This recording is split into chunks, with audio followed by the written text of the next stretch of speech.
आधी रात से पेट्रोल 2 रुपए 19 पैसे और डीजल 98 पैसे प्रति लीटर महंगा हो गया।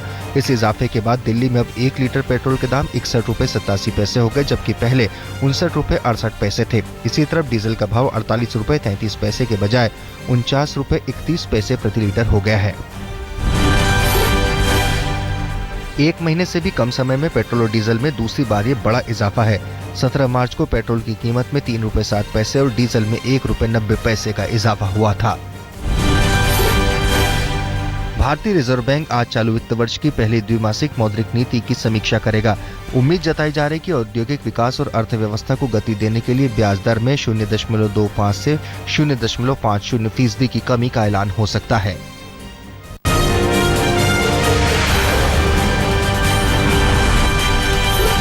देश की पहली सेमी हाई स्पीड ट्रेन गतिमान एक्सप्रेस आज आधिकारिक रूप से रफ्तार पकड़ेगी। सुबह 10 बजे दिल्ली के हजरत निजामुद्दीन रेलवे स्टेशन से रेल मंत्री सुरेश प्रभु हरी झंडी दिखाकर गतिमान एक्सप्रेस को आगरा के लिए रवाना करेंगे। ये ट्रेन शुक्रवार को छोड़कर हर रोज चलेगी। गतिमान एक्सप्रेस 100 मिनट में दिल्ली से आगरा का करीब 188 किलोमीटर का सफर तय करेगी। हजरत निजामुद्दीन से सुबह 10 बजे खुलकर ट्रेन 11:40 पर आगरा कैंट पहुंचेगी। 160 किलोमीटर प्रति घंटे की रफ्तार से चलने वाली गतिमान एक्सप्रेस देश की सबसे तेज ट्रेन है। अभी शताब्दी एक्सप्रेस को दिल्ली से आगरा पहुंचने में 2 घंटे का वक्त लगता है।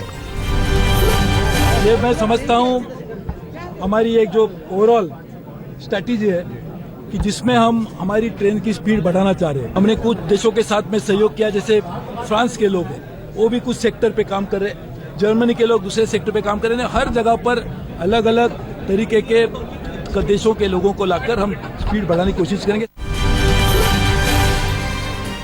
गतिमान एक्सप्रेस में 12 अल्ट्रा मॉडर्न कोचेस हैं और हर कोच की कीमत करीब 2.5 करोड़ रुपए है।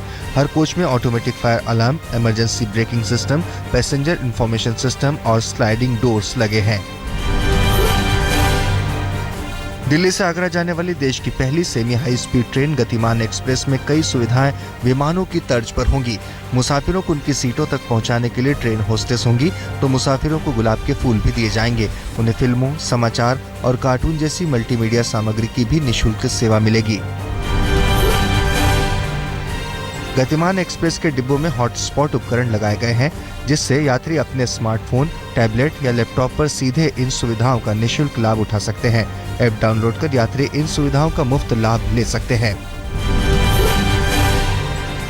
प्रधानमंत्री नरेंद्र मोदी आज शाम 4 बजे दिल्ली से सटे नोएडा में स्टैंड अप इंडिया अभियान का आगाज करेंगे। इस मौके पर पीएम एक वेब पोर्टल का भी आगाज करेंगे, जिसके जरिए लोग स्टैंड अप इंडिया के लिए ऑनलाइन रजिस्ट्रेशन कर सकेंगे। साथ ही पीएम कौशल विकास केंद्र का उद्घाटन करने के साथ 5100 ई रिक्शा भी बांटेंगे।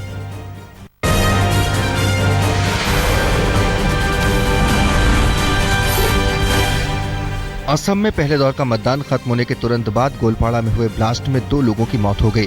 गोलपाड़ा के दूधनोई में कल शाम करीब 7:30 बजे बीजेपी के अस्थायी दफ्तर के पास हुए आईईडी धमाके में 4 पुलिस वालों समेत 21 लोग जख्मी हो गए। धमाके का शक उल्फा उग्रवादियों पर जताया जा रहा है। इस इलाके में दूसरे दौर में 11 अप्रैल को चुनाव होगा। करीब 25 साल पहले पीलीभीत में हुए फर्जी एनकाउंटर केस में लखनऊ की सीबीआई कोर्ट ने 47 पुलिस कर्मियों को उम्र कैद की सजा सुनाई है। इन सभी पर पद के हिसाब से 3.25 लाख रुपए से लेकर 10 लाख रुपए तक का जुर्माना भी किया गया है। कोर्ट में जमा कराए जाने के बाद इन पैसे से एनकाउंटर में मारे गए 11 लोगों के परिवारों को 14-14 लाख की मुआवजा राशि दी जाएगी।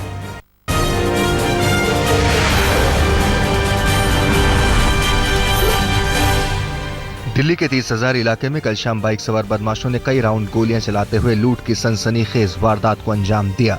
बदमाशों ने एक प्राइवेट कंपनी में काम करने वाले बुजुर्ग से 10 लाख रुपए लूट लिए। पास ही के चर्च के गार्ड ने जब रोकने की कोशिश की तो बदमाशों ने उस पर पिस्टल तान दी।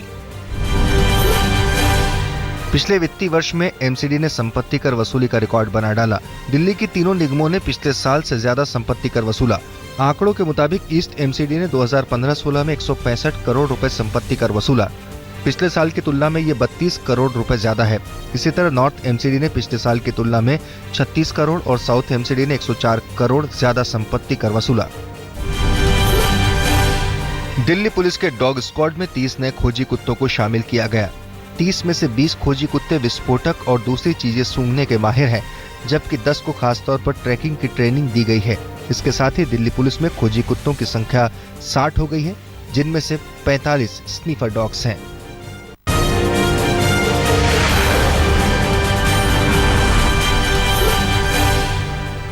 कांग्रेस उपाध्यक्ष राहुल गांधी ने कल असम के गोलकगंज धुबरी जिले में चुनावी रैलियां की।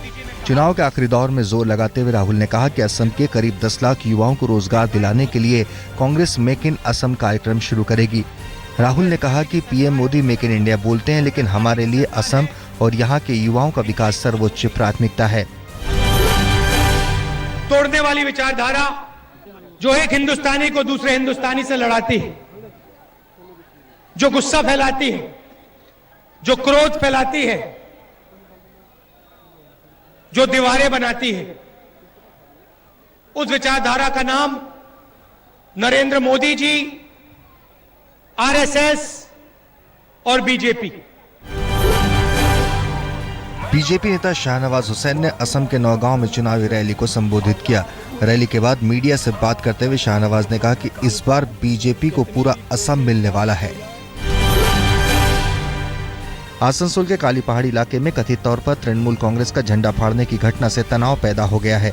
टीएमसी ने बीजेपी कार्यकर्ताओं पर झंडा फाड़ने का आरोप लगाते हुए चुनाव आयोग से शिकायत करने की धमकी दी है। बीजेपी ने आरोपों से इनकार किया है।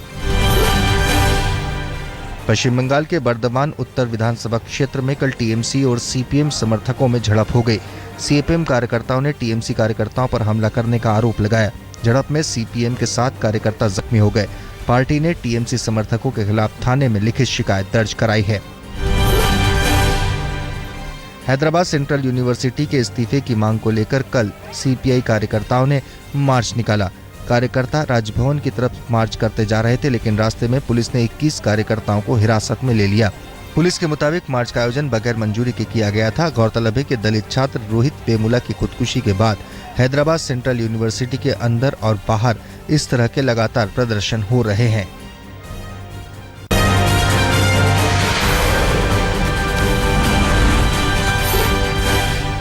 टीवी एक्ट्रेस प्रत्यूषा बनर्जी खुदकुशी केस में पुलिस एक बार फिर प्रत्यूषा के बॉयफ्रेंड राहुल राज सिंह से पूछताछ करेगी। राहुल इस वक्त मुंबई के कांदिवली स्थित श्री साईं अस्पताल में भर्ती हैं। पुलिस के मुताबिक अस्पताल से छुट्टी मिलते ही राहुल से पूछताछ की जाएगी।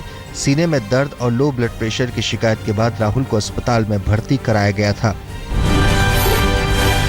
प्रत्यूषा बनर्जी के बॉयफ्रेंड राहुल को अब आईसीयू से जनरल वार्ड में शिफ्ट कर दिया गया है। हालांकि डॉक्टरों के मुताबिक उसकी हालत अब भी ठीक नहीं है और वो ट्रॉमा में है। डॉक्टरों के मुताबिक राहुल को दिन में 2-3 बार उल्टियां हो रही हैं और वो बयान देने की स्थिति में नहीं है। वो बार बार रोता रहता है। डॉक्टर के मुताबिक राहुल बार बार कहता है कि वो मरना चाहता है। गौरतलब है कि टीवी सीरियल बालिका वधू के किरदार आनंदी से लोकप्रिय होने वाली प्रत्यूषा बनर्जी ने 1 अप्रैल को पंखे से लटक कर खुदकुशी कर ली थी।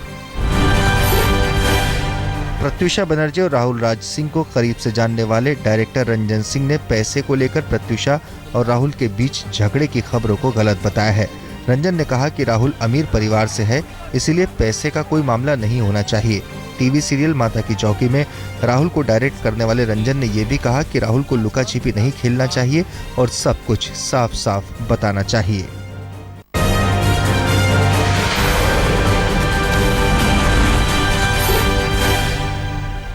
एनआईए के अफसर तंजील अहमद के कातिलों तक पहुंचने में पुलिस को अब तक कोई कामयाबी नहीं मिली है। इस बीच पुलिस ने तंजील की भांजी की शादी का वीडियो भी खंगालना शुरू कर दिया है। पुलिस ये जानने की कोशिश कर रही है कि कहीं शादी से ही हमलावर तंजील पर नजर तो नहीं रख रहे थे। गौरतलब है कि निकाह के बाद तंजील अपने बच्चों और पत्नी के साथ वैगन कार में बैठकर घर को रवाना हुए, लेकिन रास्ते में बाइक सवार 2 हमलावरों ने उन पर ताबड़तोड़ फायरिंग की। उधर पुलिस बिजनौर के एक स्कूल में लगे सीसीटीवी फुटेज की भी जांच कर रही है। इस तस्वीर में 2 बाइक सवार दिख रहे हैं। पुलिस की जांच अब इस बात पर टिकी है ये बाइक सवार कौन है। गौरतलब है कि तंजील पर हमला करने वाले बाइक पर ही आए थे।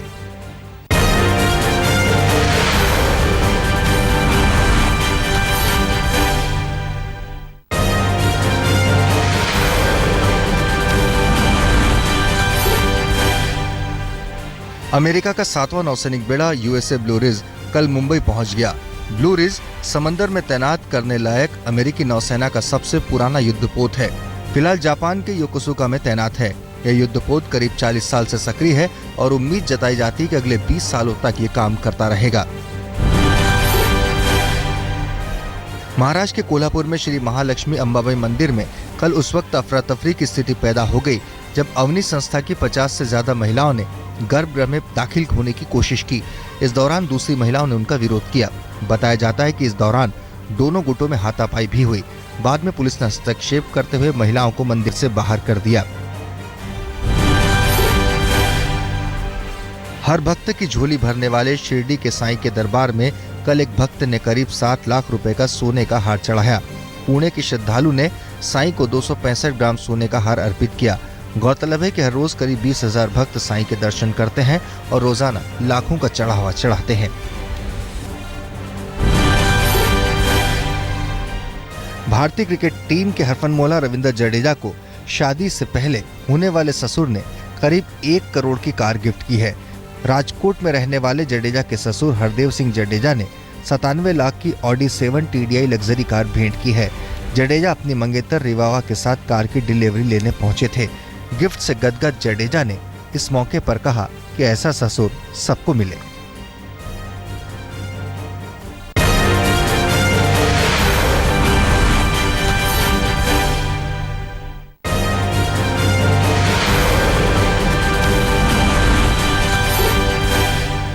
विराट कोहली को आईसीसी की वर्ल्ड टी20 का कप्तान चुना गया है। इस टीम में वर्ल्ड टी20 में भारत की कप्तानी करने वाले महेंद्र सिंह धोनी को जगह नहीं मिल पाई। पूर्व क्रिकेटरों और कमेंटेटरों द्वारा चुनी गई टीम में भारत से कोहली के अलावा आशीष नेहरा ही जगह बना पाए।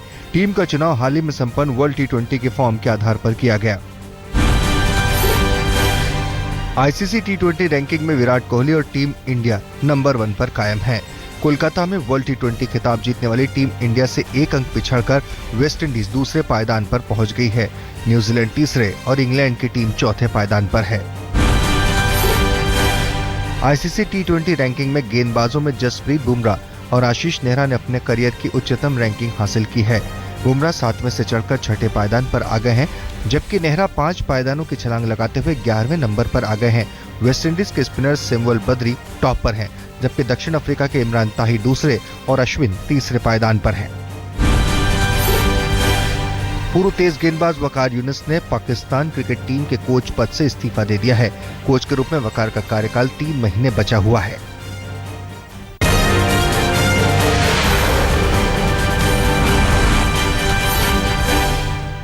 एनआईए अफसर के मर्डर से जुड़ी हुई बिजनौर में एनआईए अफसर मोहम्मद तंजील की हत्या मामले में पुलिस ने मोहम्मद तंजील के दोनों बच्चों के बयान दर्ज कर लिए हैं। बच्चे जब मीडिया के सामने आए, Footwork correct. This is Kohli very